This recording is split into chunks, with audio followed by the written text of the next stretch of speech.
সোনার দোকানে চুরি ডাকাতি রুখতে অভিনব পন্থা অবলম্বন করতে চলেছে মালদা জেলা পুলিশ। ব্যবহার করতে চলেছে এক নতুন টেকনোলজি।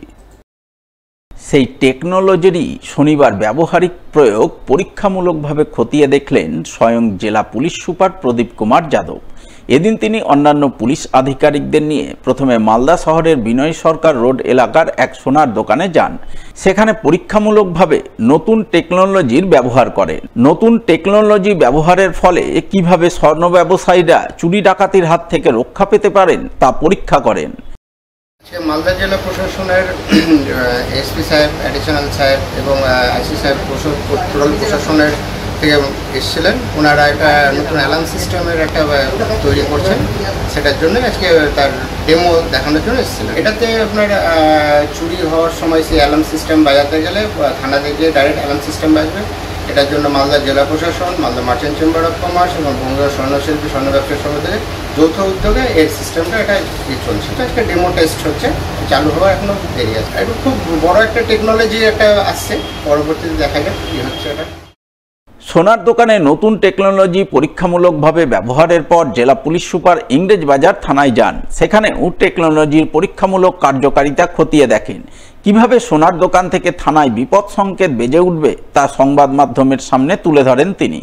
এরপর তিনি সংবাদ মাধ্যমের মুখোমুখি হয়ে নতুন টেকনোলজির ব্যবহার ও কার্যকারিতা তুলে ধরে বলেন, মালদাতে কিছু জায়গায় চুরি ঘটনা, তারপরে ডেকাইটি ঘটনা হয়েছে। এর জন্য আমরা চাইছিলাম কি একটা সিস্টেম ডেভেলপ করি যেখানে আমরা কিছু অটোমেটেড সিস্টেম ইউজ করে ইনফরমেশন শেয়ারিং যত তাড়াতাড়ি হতে পারে ওটা আমরা যদি করতে পারি তাহলে একটা ফোর্স মাল্টিপ্লায়ার ইফেক্ট থাকবে, কি আমরা 3 জন থেকে 10 জন মতো কাজ নিতে পারবো। তো এর জন্য আমরা কিছু সিস্টেমস, কিছু সফটওয়্যারস, ওরা কিছু হার্ডওয়্যার আমরা টেস্ট করছিলাম। তো এটা আজকে আমরা একটা ফিল্ড ডেমো অ্যারেঞ্জ করেছি, যেখানে আমরা দেখছি কি যদি একটা শপে আমরা এই সিস্টেম যদি রাখি কিভাবে কাজ করবে। তো এর ডেমো আজকে আমরা করছি এখানে। Basically it is a panic button system.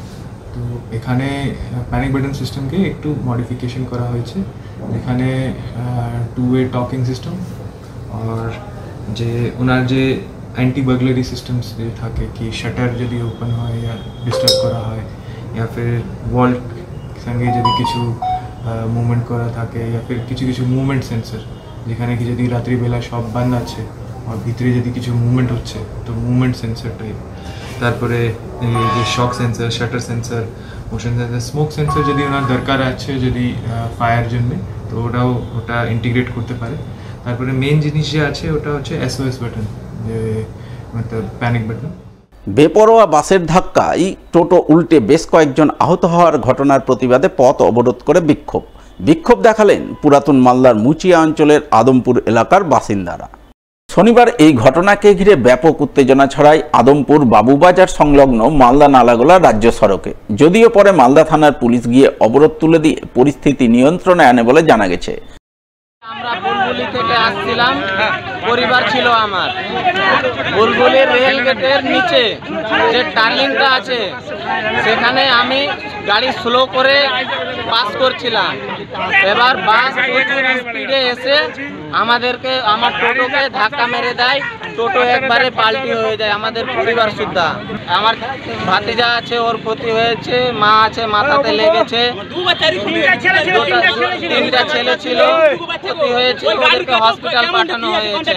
আর হবিপুর থানা স্পটে ছিল, ওখানে হবিপুর আইসি ওখানে স্পটে ছিল, তাও গাড়িকে আটক করা হয়নি, পুলিশ কোনো কিছু করেনি। তাই বলে আমি আদমপুরে আমার বাড়ির এখানে এসে এই আটক করেছি গাড়ি। আমি চাইছি যাতে যে অ্যাক্সিডেন্টটা হয়েছে গাড়িওয়ালা একটু দেখে শুনে চালাক, মানুষের তো জানের দাম আছে, আর আমার যা ক্ষয়ক্ষতি হয়েছে তা যাতে পূরণ করো। বন্যার জল থেকে গবাদি পশুকে রক্ষা করতে গিয়ে ঘটল এক মর্মান্তিক ঘটনা। জলের তোড়ে তলিয়ে গেল 61 বছরের এক বৃদ্ধ। শনিবার সকাল 8টা নাগাদ ঘটনাটি ঘটেছে মালদার মানিকচক ব্লকের ভূতনির উত্তরচণ্ডীপুরের পুলিনটোলা এলাকায়।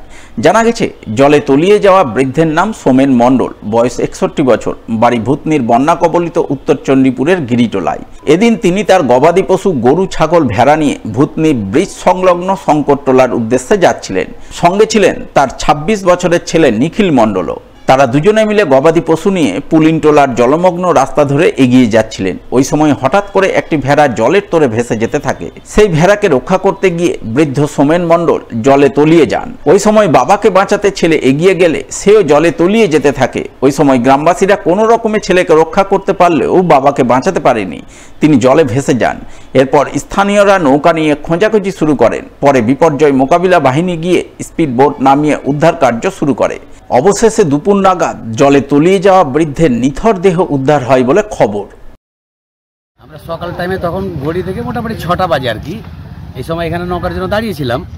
সে সময় ওরা গরু আর ভেড়ি পার করাচ্ছিল, ওই রাখালগুলো আর কি, যাদের গরু আর ভেড়ি, যে লোকটা মারা গেছে আর কি, পার করতে গিয়ে ভেড়িগুলো ডান সাইডে জলে নেমে যায়। বাস ভেড়িগুলোকে ধরতে গিয়ে নিজে আবার জলে ডুবে মানে হয়ে যায়, খুঁজতে খুঁজতে পারলো ওকে ডুবে গেল। ছেলে ধরতে গিয়ে কোন রকমের ছেলেকে উদ্ধার করলো ওই ডোঙাবালাগুলো, কিন্তু ওকে আর পাওয়া গেল না।